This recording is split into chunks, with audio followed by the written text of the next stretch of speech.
All right, how's this one going down with your Cheerios today? An eco-friendly farewell. One end-of-life service is rapidly gaining popularity. We're talking about human composting, and Elizabeth Prann is here to tell us about that and why advocates are pushing for this option. Good morning, Liz. Good morning. Yeah, I mean, this will wake you up, right? Okay, so we're here to clarify some misconceptions about terramation, and it really does mirror the body's natural breakdown into the earth, but I will say it's done in controlled environments, and it's safe, and it's sterile. It takes about 60 to 90 days. The body is wrapped in clothing. It's put in materials inside of a vessel where it slowly breaks down and turns into soil, and then that soil is given back to the family, right? So it's a very eco-friendly alternative.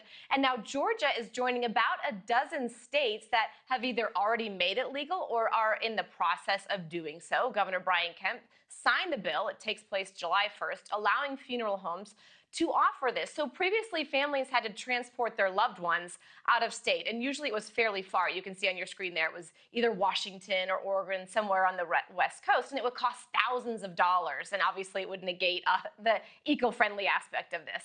If you look at some of the statistics, a 2022 Choice Mutual study found that 68% of Americans said they're interested in a more eco-friendly alternative, and this is just one of the options. So it's not just gaining popularity in progressive states. There will be regulatory hurdles, and Georgia saw that. But over the next 10 years, experts say this is only going to gain popularity for folks. Anna? So what are the critics saying, Elizabeth? Well, you have really a couple sources of critics. You have people who have very strong religious beliefs. So the Catholic Church does believe in a more traditional burial.